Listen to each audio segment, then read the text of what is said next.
Okay 2.48 અંતરિક્ષમાં અવલોકનમાં દૂર તારામાંથી અવલોકિત થતા signal સામાન્ય રીતે નબળા હશે. જો ફોટોનની વાત કરીએ, ફોટોન શોષક એટલે કે ફોટોન ડિટેક્ટર કેટલા 600 નેનોમીટર. વિદ્યાર્થી મિત્રો ખાસ યાદ રાખજો, 600 નેનોમીટર વિકિરણ કેટલા છે? 600 નેનોમીટર વિકિરણમાંથી કેટલી ઉર્જા મેળવે છે? 3.15 ગુણ્યા 10⁻18 જૂલ ઉર્જા પ્રાપ્ત કરે છે. તો શોષણ વડે સ્વીકારેલા જે ફોટોન છે એની સંખ્યા ગણવાની છે કે ભાઈ અહીંયા 600 નેનોમીટર તરંગ લંબાઈ ધરાવે છે વિકિરણ અને એની ઉર્જા આપણે કુલ ઉર્જા આપેલી છે.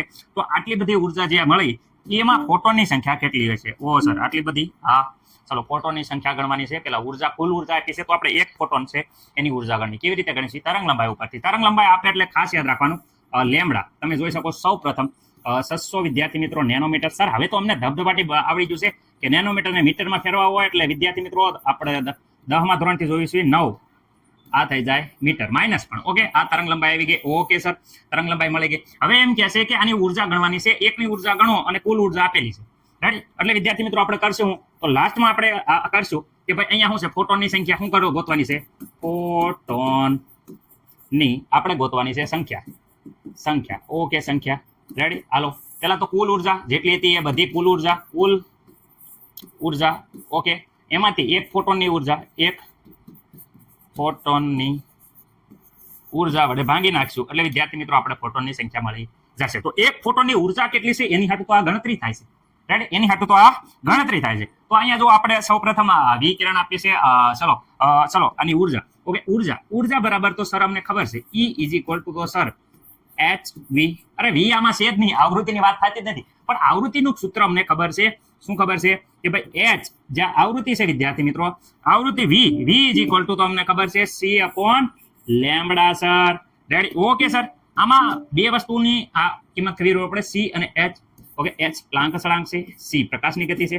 6.626 ગુણ્યા 10⁻34 જૂલ ઇન્ટુ સેકન્ડ. ભૂલવાનું જ નથી. નહીં સર અમે ભૂલશું જ નહીં. પ્રકાશની ગતિ 3 ગુણ્યા 10 વિદ્યાર્થી મિત્રો 8 મીટર પ્રતિ સેકન્ડ. ભૂલવાનું નહીં સર, અમને યાદ જ છે, અમે ભૂલ્યા જ નથી. ઓકે ચલો આમાં મૂકી દઈએ તો એનર્જી આપણને મળી જશે. ઓકે જોઈ શકો છો કે પેલા 6.626 ગુણ્યા 10⁻34 ઓકે જૂલ ઇન્ટુ સેકન્ડ. ખાસ યાદ રાખજો ગુણ્યા 3 ગુણ્યા 10 વિદ્યાર્થી મિત્રો 8 કેટલી મીટર પ્રતિ સેકન્ડ. ઓકે ભૂલવાનું નથી. નહીં સર અમને યાદ છે. તરંગ લંબાઈ દર ફેર આપીએ છીએ એટલે તરંગ લંબાઈ તમારે ડાયરેક્ટ નથી મારવાની, અહીંયાથી જોવાની છે. 600 ગુણ્યા 10 વિદ્યાર્થી મિત્રો -9. ઓકે સર આમાં અમને નથી કઈ લાગતું કે કઈ પ્રોબ્લેમ હોય? નહીં, કોઈને કઈ પ્રોબ્લેમ નથી. ઓકે અહીંયા વિદ્યાર્થી મિત્રો 6.626 ગુણ્યા 3 ભાગ્યા 600 આપણે વ્યવસ્થિત રીતે કેલ્ક્યુલેટરમાં જોઈએ છીએ. તો અહીંયા જવાબ આવે છે. કેટલો જવાબ આવે છે? તો વિદ્યાર્થી મિત્રો તમે ખાસ જોઈજો 0.033 સમથિંગ આવે છે.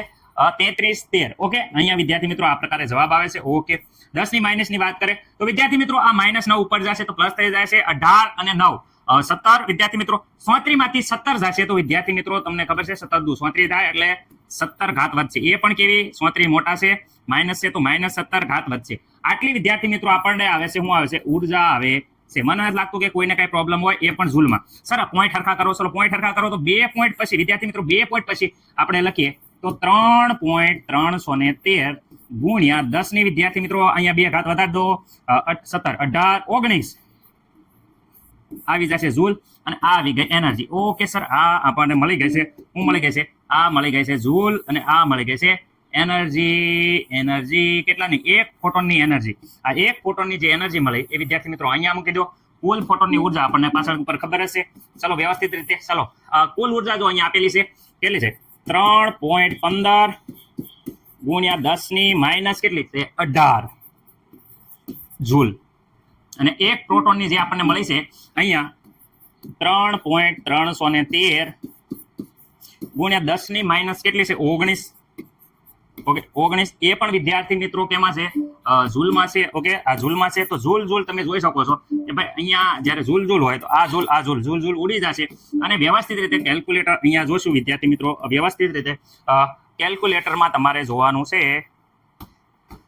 તો આનો જવાબ વિદ્યાર્થી મિત્રો આવે છે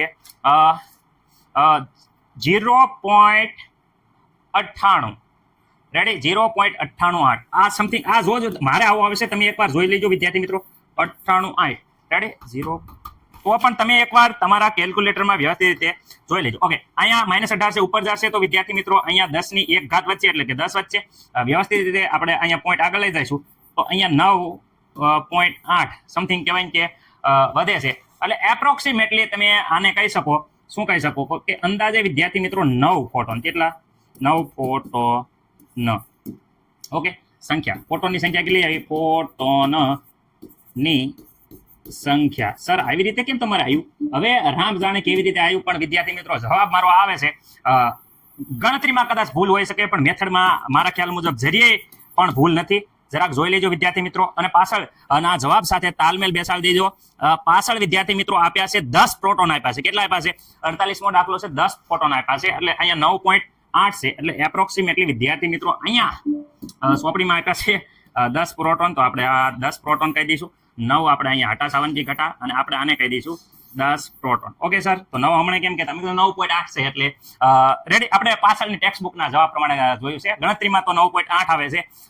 ચાલો વિદ્યાર્થી મિત્રો, મને નથી લાગતું કોઈને કાંઈ પ્રોબ્લેમ હોય, થોડું ઘણું કાંઈક કન્ફ્યુઝન હોય તો ખાસ કરીને તમારા જે વર્ષોથી ભણાવતા જે ટીચર હોય, શિક્ષક છે તમારા સ્કૂલમાં, એ બહુ અનુભવી છે, એમને પૂછી લેજો. મેં મારો પ્રયત્ન કર્યો છે કે તમને દાખલો આવડી જાય, રેડી, પદ્ધતિ સમજાવી છે, અને પાછળના જવાબ સાથે કમ્પેરિઝન કર્યું છે. બાકી કંઈ ભૂલ હોય તો ખાસ કોમેન્ટ કરજો, હું મારા તરફથી સુધારવાનો પૂરો પ્રયત્ન કરીશ.